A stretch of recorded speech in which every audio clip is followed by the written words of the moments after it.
Maqaa abbaa ka ilmaa kana fuura qulqulluu sada waaqayyo tokko namiin jaalalliif nageenya waaqayyo isiniif haa baay'atu maatii waaqayyo akkamooltan akkam sa'aatii kana geessanii amiin akka badii fi balleessaa keenya sun irratti lakkaa'in akka arjummaaf jaalala sa'aatiif guyyaa kanaan kan nu ga'e waaqayyo uumaa keenyaaf galannuuf haa ta'u akkasuma abbaa keenya waamnee haadha keenya karraanis ni haadha saba hundaa obboleetti ergamootaa kennaa fannoo jalaa kan guyyaa jimaataa haadha teenya qulqulleetti dubaru maariyaamiifis galanniif ulfinni haa ta'u amiin. Hara qabadde kan sini dhiyaadhe walaloo afuuraati ergaa guddaa qaba hundi keessan akka dhaggeeffatan abdiin qaba duraan dursee YouTube keenyaaf warri haarawaa taatan subscribe like share gochuudhaan maatii keenya ta'aa jechuu jaalanna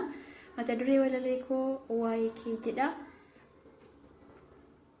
waa'ee kee barreessuuf daftara banadhee iddoo mijataatti qalama qabadhee sammuu kiyya banee teessoo irra taa'ee siifan walaleessaa teessoo irraa ka'ee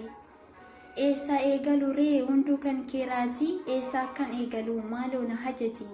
kan hunduma beeku hin jiru si malee eegaanii dubbannaa ammuma nuuf galee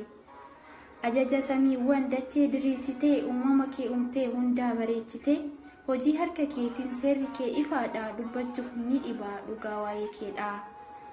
kan isatti amanuu isa ol fudhatu hojii isa dinqii Henook haa dubbatu siragallaa abiddaa Eliyaas irra goote waa'een kee raajidha hedduu nu dinqite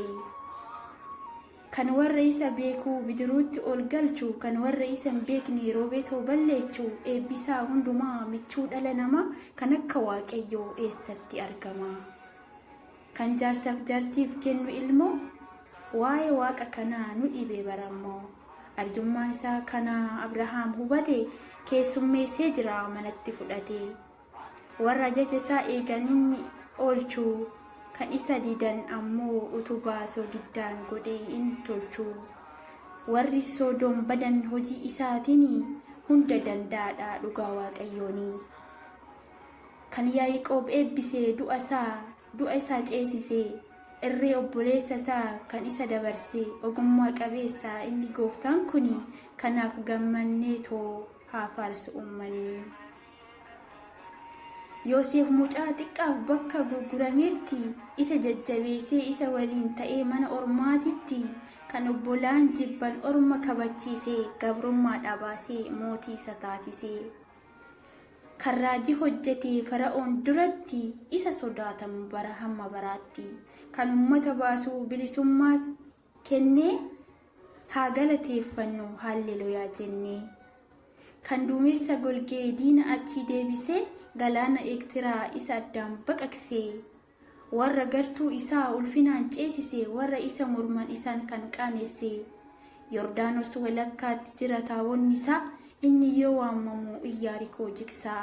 diinni yoo hiriirees isaan hin dorgomu inni mo'ataadha gooftaan yeroo kamuu kan aduu dhaabutu ajajatu isa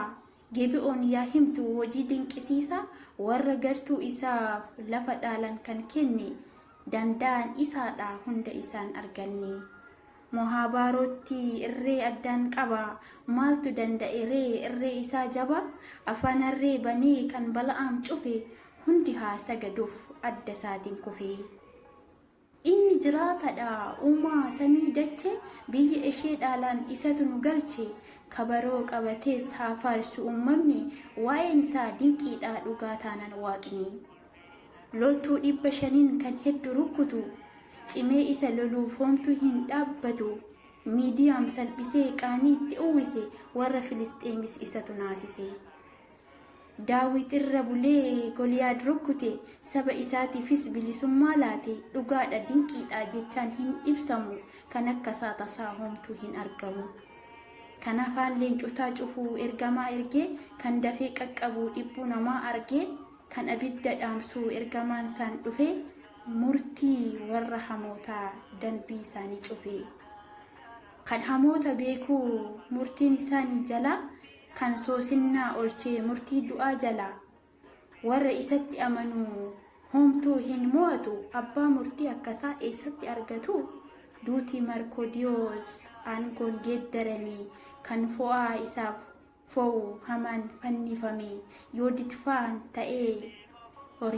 holiifoornisiin qabe irree isaa dinqii inni maal dadhabee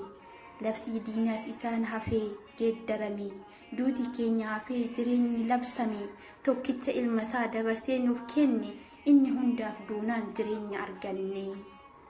waaqa akkasiiti inni nuti qabnu kanaaf laphee guutuun isatti haa amannu